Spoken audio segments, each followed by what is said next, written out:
नमस्कार दोस्तों, स्वागत है आपका एक बार फिर से आज की बड़ी और ताजा खबरों में। सभी खबरें सेलेक्टेड और काम की, कृपया वीडियो को लाइक करें और चैनल को सब्सक्राइब कर लें। तो जानिए आज के ताजा अपडेट्स। वहीं देश में कोरोना के मरीज 7 लाख के पार, मौतें भी 20,000 से ज्यादा। 24 घंटे में आए 22,000 नए केस। दरअसल दोस्तों आपको बता दें कि भारत में कोरोना वायरस के मामले काफी तेजी से बढ़ रहे हैं। भारत में संक्रमित लोगों की कुल संख्या 7 लाख के पार पहुंच चुकी है। स्वास्थ्य मंत्रालय के ताजा आंकड़ों के मुताबिक देश में अब तक 7,20,000 लोग कोरोना से संक्रमित हो चुके हैं। इनमें से 20,160 लोगों की मौत हो चुकी है, जबकि 4,60,000 लोग ठीक भी हुए हैं। पिछले 24 घंटे में कोरोना वायरस के 22,252 नए मामले सामने आए और 467 लोगों की मौत हो चुकी है। वहीं अगली बड़ी खबर, भारतीय रेलवे ने रखा सौर ऊर्जा से ट्रेन चलाने का लक्ष्य। 2030 तक बनेगी नेट जीरो कार्बन एमिशन परिवहन सेवा। दरअसल दोस्तों आपको बता दें कि भारतीय रेलवे ने अपनी दशकों से खाली पड़ी जमीनों पर सोलर पावर प्लांट लगाने का फैसला किया है। रेलवे इस महत्वाकांक्षी प्रोजेक्ट के माध्यम से ट्रेनों को सोलर पावर से चलाने की योजना पर काम कर रहा है। रेलवे ने 2030 तक नेट जीरो कार्बन एमिशन मास ट्रांसपोर्टेशन नेटवर्क बनाने का लक्ष्य रखा है, जिसके चलते रेलवे इस प्रोजेक्ट को शुरू करने जा रहा है। वहीं इसके तहत रेलवे ने अपनी खाली जमीनों पर सोलर प्रोजेक्ट लगाने के टेंडर देने शुरू कर दिए। अब तक 2 टेंडर निकाले गए हैं। इसके अलावा मध्य प्रदेश के बीना में एक पायलट प्रोजेक्ट जल्द ही शुरू होने वाला है। रेलवे का लक्ष्य है कि सोलर एनर्जी के माध्यम से रेलवे एक पूरी तरह ग्रीन मोड ट्रांसपोर्टेशन बन सके। वहीं भारतीय रेलवे विश्व की पहली ऐसी रेल ट्रांसपोर्टेशन संस्था होगी जो अपनी ऊर्जा जरूरतें स्वयं पूरी करेगी। सोलर एनर्जी से चलने वाले रेलवे ग्रीन रेलवे तो बनेगी ही, आत्मनिर्भर भारत के लक्ष्य में एक बड़ा योगदान करेगी। वहीं अगली बड़ी खबर, ममता बनर्जी बोली, कोरोना मरीजों के लिए पश्चिम बंगाल सरकार ने स्थापित किया पहला प्लाज्मा बैंक। दरअसल दोस्तों आपको बता दें कि पश्चिम बंगाल के मुख्यमंत्री ने सोमवार को कहा कि कोविड-19 मरीजों के इलाज के लिए कोलकाता मेडिकल कॉलेज और अस्पताल में राज्य का पहला प्लाज्मा बैंक स्थापित किया गया। कोविड-19 मरीजों के इलाज में सहायता के लिए अब तक इस बीमारी से ठीक हुए 12 लोगों ने राज्य में प्लाज्मा दान किया है। वहीं बनर्जी ने राज्य सचिवालय में सोमवार को कहा कि कोविड-19 मरीजों के इलाज के लिए राज्य स्वास्थ्य विभाग ने कोलकाता मेडिकल कॉलेज और अस्पताल में एक प्लाज्मा बैंक स्थापित किया है। यह देश में दूसरी ऐसी पहल है। हाल ही में दिल्ली के IBLM में पहला प्लाज्मा बैंक स्थापित किया गया था। जिन 12 लोगों ने राज्य में अपना प्लाज्मा दान किया, उनमें कुछ डॉक्टर, एक छात्र और पुलिसकर्मी शामिल हैं। वहीं अगली बड़ी खबर, पश्चिम बंगाल से आने जाने वाली ट्रेनों की टाइमिंग बदली, यहां जाने कब जा सकते हैं। दरअसल दोस्तों आपको बता दें कि कोरोना वायरस की वर्तमान स्थिति के मद्देनजर पश्चिम बंगाल सरकार के अनुरोध पर हावड़ा और दिल्ली, मुंबई, अहमदाबाद के बीच चलने वाली स्पेशल ट्रेनों के फेरे दैनिक से घटाकर साप्ताहिक किए जाएंगे। रेलवे के अधिकारियों ने सोमवार को यह जानकारी दी है। वहीं पूर्व रेलवे एक अधिकारी ने बताया कि पूर्व एक्सप्रेस की समय सारणी के अनुसार 1 जून से शुरू की गई हावड़ा नई दिल्ली हावड़ा स्पेशल और हावड़ा नई दिल्ली हावड़ा स्पेशल अब संशोधित समय सारणी के साप्ताहिक आधार पर चलेंगी। वहीं अधिकारी ने कहा कि दोनों ट्रेन निश्चित समय सारणी से हावड़ा से 10 जुलाई तक और नई दिल्ली से 11 जुलाई तक चलेंगी। इसके बाद ये ट्रेनें संशोधित समय सारणी के साथ साप्ताहिक आधार पर चलेंगी। वहीं अगली बड़ी खबर, HRD मंत्रालय ने कहा कि सितंबर के आखिर तक होंगी विश्वविद्यालय में अंतिम वर्ष की परीक्षा। दरअसल दोस्तों आपको बता दें कि केंद्रीय मानव संसाधन विकास मंत्रालय ने सोमवार को कहा कि कोविड-19 के प्रकोप के चलते स्थगित की गई अंतिम वर्ष की परीक्षाएं विश्वविद्यालय सितंबर तक आयोजित कर सकते हैं।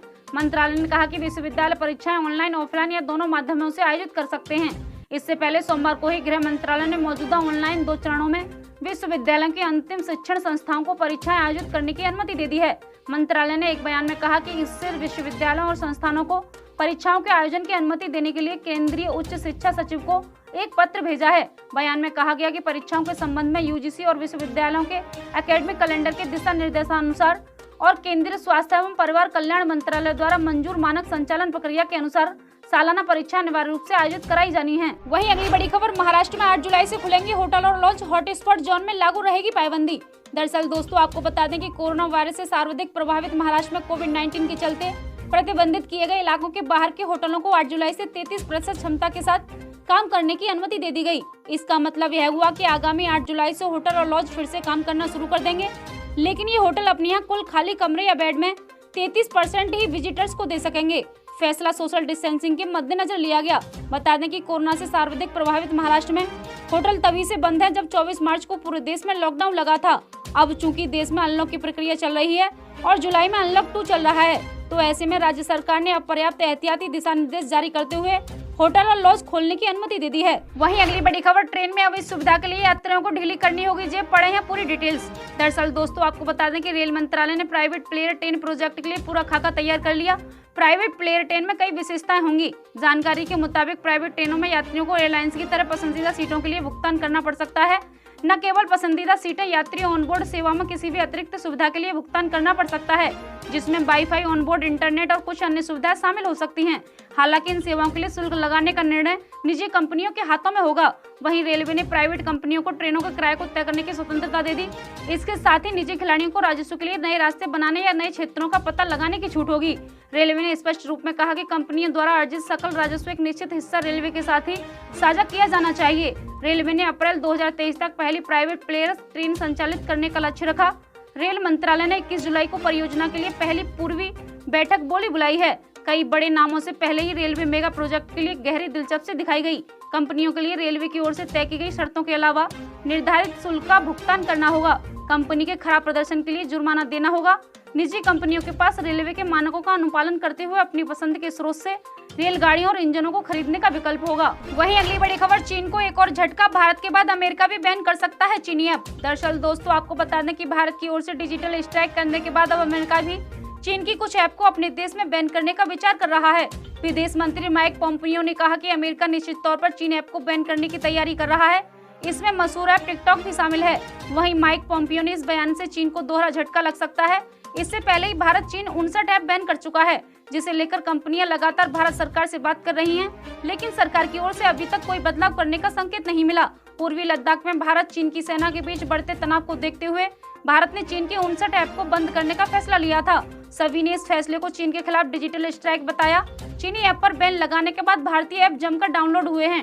टिकटॉक की जगह चिनकारी, धक धक, कैम स्कैनर की जगह स्कैन करो ऐप को, शेयर इट की जगह शेयर चैट तेजी से डाउनलोड होने लगे। भारत में टिकटॉक बैन होने के बाद छोटी वीडियो बनाने वाले भारतीय ऐप की ओर लोगों का झुकाव बढ़ा। इंस्टाग्राम ने रील की टेस्टिंग भारत में शुरू कर दी है। इसके बाद माना जा रहा है कि जल्दी ऐप भारत में लॉन्च हो जाएगी। रील की तरह इंस्टाग्राम का इनबिल्ट फीचर होगा। इसके लिए डाउनलोड ऐप नहीं करनी पड़ेगी। टिकटॉक बैन होने के बाद कई भारतीय ऐप की लोकप्रियता बढ़ गई। इसमें सेगमेंट में मित्रों, चिंगारी जैसे भारतीय ऐप्स खूब डाउनलोड किए जा रहे हैं। वहीं अगली बड़ी खबर, राहुल गांधी का नरेंद्र मोदी सरकार से सवाल, सीमा में आकर 20 सैनिकों की हत्या को उचित ठहराने की इजाजत चीन को क्यों दे दी गई। दरअसल दोस्तों, आपको बता दें कि सोमवार की शाम भारत के राष्ट्रीय सुरक्षा सलाहकार अजीत डोभाल और चीन के विदेश मंत्री वांग यी के बीच हुई चर्चा के अगले दिन कांग्रेस के पूर्व अध्यक्ष राहुल गांधी ने नरेंद्र मोदी सरकार पर हमला बोला। उन्होंने सरकार से पूछा कि आखिर भारत ने चीन को क्यों 20 भारतीय जवानों की हत्या को उचित ठहराने की इजाजत दे दी गई। राहुल गांधी ने ट्वीट कर कहा कि राष्ट्रीय हित सर्वोपरि है, भारत सरकार का कर्तव्य है कि इसकी रक्षा करना चाहिए। फिर यथापूर्व स्थिति बनाए रखने पर जोर क्यों नहीं दिया गया। चीन को हमारे क्षेत्र में 20 निहत्थे जवानों की हत्या को सही ठहराने की अनुमति दे दी गई। गलवान घाटी की क्षेत्रीय संप्रभुता का कोई उल्लेख क्यों नहीं किया गया। वहीं राहुल गांधी ने कहा कि इस बयान का भारत चीन के बीच LAC पर पीछे हटने के लिए बनी सहमति के बाद आया। कल अजीत डोभाल और चीनी विदेश मंत्री के बीच काफी देर तक इस मामले पर चर्चा हुई। इसके बाद चीनी सैनिक धीरे धीरे पीछे हटने लगे हैं। वहीं अगली बड़ी खबर, MP में शिवराज सिंह के मंत्रिमंडल में विभाग वितरण पर खींचतान, सिंधिया बोले बीजेपी ही मेरा परिवार है। दरअसल दोस्तों, आपको बता दें कि मध्य प्रदेश में लंबी जद्दोजहद के बाद शिवराज सिंह चौहान सरकार ने मंत्रिमंडल का दूसरा विस्तार हुआ है, मगर अब विभाग वितरण को लेकर खींचतान मची हुई है। किसे कौन सा विभाग दिया जाए, इसे लेकर भोपाल से लेकर दिल्ली तक मंथन हो रहा है। इस खींचतान के बीच ज्योतिरादित्य सिंधिया ने कहा कि हमने कभी राजनीति में छल कपट का सहारा नहीं लिया, हमने पूरी तरह से बीजेपी को सौंप दिया और यह पार्टी ही मेरा परिवार है। सिंधिया ने ट्वीट किया कि चाहे मेरे पूज्य पिताजी हों या हमने कभी भी राजनीति में छल कपट का सहारा नहीं लिया, इसलिए लोग हम पर अनगढ़ आरोप लगाते हैं। मैंने खुद पूरे विश्वास के साथ भारतीय जनता पार्टी को सौंप दिया है, अब यही मेरा परिवार है। वहीं राज्य में सत्ता बदली और बीजेपी के हाथ में सत्ता आई। शिवराज सिंह चौहान ने मुख्यमंत्री पद की शपथ ले ली है। 3 महीने से अधिक का वक्त गुजारने के बाद मंत्रिमंडल का दूसरा विस्तार हो पाया। पहला विस्तार चौहान ने परिवार मुख्यमंत्री पद की शपथ लेने के बाद 1 माह बाद हुआ। पूर्व में जिन 5 मंत्रियों को शपथ दिलाई गई, उनके पास 2 विभाग हैं। वहीं अगली बड़ी खबर, पश्चिम बंगाल सरकार के बनाए गए ऐप का ममता बनर्जी ने किया शुभारंभ, कहा देशभक्ति की ये है पहचान। दरअसल दोस्तों, आपको बता दें कि पश्चिम बंगाल की मुख्यमंत्री ममता बनर्जी ने सोमवार को एक मोबाइल ऐप को पेश किया जो दस्तावेजों को स्कैन कर सकता है। यह ऐप राज्य के सूचना प्रौद्योगिकी विभाग ने बनाया। ऐप को पेश करते हुए बनर्जी ने कहा कि देशभक्ति का घोतक है। चीन के उत्पादों का बहिष्कार करने के आह्वान के बीच केंद्र सरकार द्वारा 59 चीनी ऐप प्रतिबंध लगाए जाने के कुछ दिन बाद ही पश्चिम बंगाल सरकार ने सेल्फ स्कैन ऐप शुरू किया है। ऐप की शुरुआत करने के बाद बनर्जी ने कहा कि मैं हमेशा अपने देश में बना ऐप इस्तेमाल करना चाहूंगी। यह देशभक्ति का घोतक है। जो आज पश्चिम बंगाल सोचता है वह कल दुनिया सोचती है। वहीं अगली बड़ी खबर, लॉकडाउन के दौरान रद्द की गई विमानों के पूरे किराए लौटाए जाने की मांग पर सुप्रीम कोर्ट ने आज की सुनवाई। दरअसल दोस्तों, आपको बता दें कि लॉकडाउन के दौरान रद्द की गई विमान सेवाओं के लिए टिकट के पूरे पैसे लौटाए जाने की मांग पर सुप्रीम कोर्ट सुनवाई करेगा। एयरलाइंस कंपनियों ने इसका विरोध करते हुए पैसे को 2 साल के लिए क्रेडिट सेल में डालने की बात कही है। पिछले महीने कोर्ट ने सरकार को एयरलाइंस कंपनियों के साथ मिलकर मसले का हल निकालने के लिए कहा था। उल्लेखनीय है कि लॉकडाउन के दौरान रद्द की गई विमान सेवाओं के लिए टिकट के पूरे पैसे लौटाए जाने की मांग का एयरलाइंस कंपनियों ने विरोध किया था। उन्होंने अपनी खराब आर्थिक हालत का हवाला देते हुए इन पैसों को क्रेडिट सेल में डालने की सही बताया था। सुप्रीम कोर्ट ने सरकार को एयरलाइंस कंपनियों के साथ मिलकर मसले का हल निकालने के लिए कहा था। 28 अप्रैल को सुप्रीम कोर्ट ने इस मसले पर नोटिस जारी किया। कोर्ट ने दाखिल याचिका में बताया गया था कि सरकार ने एयरलाइंस कंपनियों को सिर्फ लॉकडाउन के बुक किए गए टिकट को पूरे पैसे लौटाने का आदेश दिया था। यह पैसे सीधे नहीं लौटाए जा रहे, उन्हें क्रेडिट सेल में डाल दिया जा रहा है। वहीं मौसम अपडेट अगले 24 घंटों के दौरान संभावित मौसम। अगले 24 घंटों के दौरान गुजरात पर बारिश में कमी आएगी। हालांकि सौराष्ट्र क्षेत्र में 1-2 स्थानों पर मध्यम से भारी बारिश हो सकती है। उत्तर प्रदेश के पूर्वी और मध्य भागों में पश्चिम बंगाल, सिक्किम, असम, मेघालय, अरुणाचल प्रदेश, बिहार और केरल के कुछ हिस्सों में भारी मानसून वर्षा की संभावना है। तमिलनाडु, तटीय आंध्र प्रदेश, पंजाब, हरियाणा, दिल्ली, पश्चिमी उत्तर प्रदेश, दक्षिण और पूर्वी राजस्थान में कुछ स्थानों पर, जबकि उत्तराखंड, हिमाचल प्रदेश और तेलंगाना में 1-2 स्थानों पर हल्की वर्षा के अनुमान है। ये थी अब तक की बड़ी खबरें। कृपया वीडियो को लाइक करें, शेयर करें और चैनल को सब्सक्राइब कर लें। जल्दी मिलते हैं बड़ी अपडेट के साथ, तब तक के लिए धन्यवाद।